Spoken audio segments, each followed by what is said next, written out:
கிம் Kardashian basketball player Chris ஹம்ஃப்ரீஸை August 20, 2011 திருமணம் பண்ணினாரு. மிக பிரம்மாண்டமாக திருமணம் நடந்துச்சு. எல்லாரும் அதை ஃபேரி டெய்ல் வெட்டிங்னு சொன்னாங்க.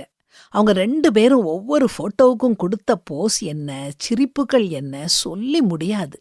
விழா முழுக்க பளபளப்பு, மினுமினுப்பு. இந்நாள் போல் எந்நாளும் அவங்க சந்தோஷமா வாழ்வாங்கன்னு திருமணத்தை கண்டு கழிச்ச எல்லாரும் நினைச்சாங்க. ஆனா எண்ணி 72 நாள்ல 31 அக்டோபர் 2011 2 பேரும் கோர்ட்டுல போய் விவாகரத்து கேட்டாங்க. அப்புறம் 1-2 வருஷத்துல எல்லா செட்டில்மெண்ட்டும் முடிஞ்சு விவாகரத்தும் கிடைச்சிட்டது. அந்த பளபளப்பு நிஜம் இல்லைன்னு அதுக்கப்புறம் எல்லாருக்கும் புரிஞ்சது.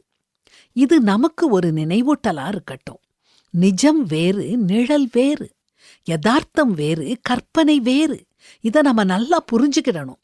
தூரத்துல இருந்து பார்க்கும்போது மக்கள் எல்லாருமே பரிபூர்ணமானவங்களாத்தான் தெரியறாங்க.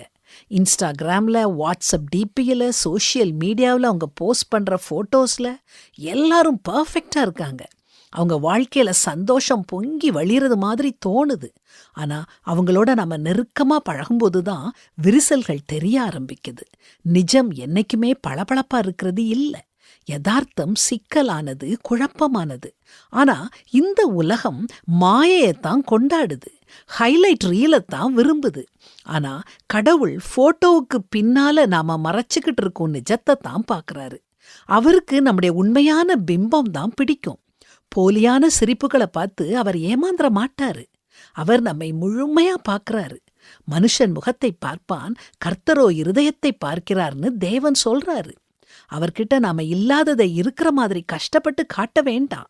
அவர் நம்மை நமக்காக நம்ம இருக்கிற வண்ணமாவே நேசிக்கிறாரு.